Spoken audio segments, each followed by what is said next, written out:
مسجد میں علماء کرام کے بیانات یا تبلیغی جماعت کی تعلیم کے حلقہ کی اہمیت کیا ہے؟ اس میں نہ بیٹھنے والے پر ناراضگی یا ملامت کرنا کیسا ہے؟ دیکھیں، مسجد میں جو علماء کرام کے بیانات ہیں یا تبلیغی جماعت کی تعلیم کا جو حلقہ ہوتا ہے،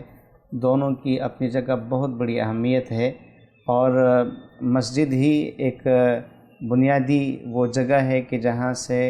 لوگ دینی معلومات کے اعتبار سے سیرابی حاصل کرتے ہیں، اپنی علمی پیاس بجھاتے ہیں،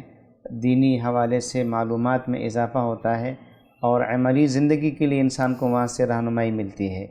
اس لیے اس کی اہمیت تو محتاج بیان ہے ہی نہیں، اور کون سی ایسی جگہ ہے کہ جہاں صحیح طور پر انسان کو رہنمائی مل سکے۔ اس لیے عامت الناس کو چاہیے کہ مسجد میں اگر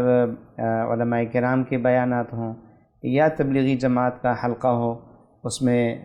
فضائل اعمال ہے، تبلیغی نصاب ہے، یا جیسے 6 نمبر ہوتے ہیں اس قسم کے بیانات ہوتے ہیں، یا کوئی جماعت آتی ہے اور ان کے بیانات ہوتے ہیں، تو اس کو غنیمت سمجھنا چاہیے۔ وَاصْبِرْ نَفْسَكَ مَعَ الَّذِينَ يَدْعُونَ رَبَّهُمْ بِالْغَدَاةِ وَالْعَشِيِّ يُرِيدُونَ وَجْهَهُ۔ اللہ تعالیٰ رسول اکرم صلی اللہ علیہ وسلم کو فرماتے ہیں کہ آپ اپنے آپ کو ٹھہرائیے ان لوگوں کے ساتھ جو صبح شام رب کو پکارتے ہیں۔ تو اس لیے ایسے مواقع کو غنیمت سمجھنا چاہیے، اور اسی کی ضمن میں یہ بات بھی ذہن میں رکھنی چاہیے لازمی طور پر کہ جس مسجد میں علماء کرام کے بیانات ہوتے ہیں، یا درس قرآن یا درس حدیث یا مسائل کا درس ہوتا ہے، اور اسی مسجد میں تبلیغی جماعت کا تعلیم کا جو حلقہ ہے وہ بھی لگتا ہے، تو اس قسم کی صورتحال کبھی پیش آ جاتی ہے کہ جو تبلیغ سے جڑے حضرات ہیں وہ یہ سمجھتے ہیں کہ یہاں پہلے فلاں وقت میں اس کو رکھنا چاہیے، اور جو علماء کرام ائمہ حضرات ہیں وہ یہ سمجھتے ہیں کہ فلاں وقت میں اس کا حلقہ ہونا چاہیے، قرآن کا، درس قرآن کا یا حدیث کا۔ تو اس حوالے سے میں یہ عرض کروں گا کہ ہمارے ہاں سے یہ ہمارے حضرات فرماتے ہیں کہ چاہے درس و تدریس کا سلسلہ ہو یا تعلیم اور تبلیغ کا سلسلہ ہو، یہ سب دین کی شاخیں ہیں، اور سب جتنے بھی لوگ اس میدان میں کام کر رہے ہیں سب دین کی خدمت کر رہے ہیں، سب کا مقصد اللہ کی رضا ہے، دین کی اشاعت ہے۔ اس لیے کبھی ایسی صورت اختیار نہ کی جائے کہ آپس میں اختلافات اور تنازعات پیدا ہوں، اور لوگوں کو اعتراض کا موقع ملے کہ فلاں مسجد میں اہل مسجد کا یا امام صاحب کا اور تبلیغی حضرات کا جھگڑا ہوا درس قرآن پر یا جو تعلیم ہے اس پر۔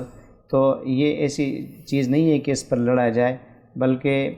معمولی افہام و تفہیم سے یہ مسائل حل ہو سکتے ہیں، آپس کے مل بیٹھ کر مشاورت سے یہ چیز حل ہو سکتی ہے، اور بہت اچھے انداز سے یہ کام اگر دونوں مل کر کرتے ہیں تو اس کے ثمرات بھی زیادہ ہوتے ہیں۔ بس اس میں جو بھی فریق جو خدمت کر رہا ہے دوسرا فریق اس کو اپنا کام سمجھے۔ جیسے حضرت مولانا یعقوب نانوتوی صاحب رحمہ اللہ تعالی، ان کے بارے میں آتا ہے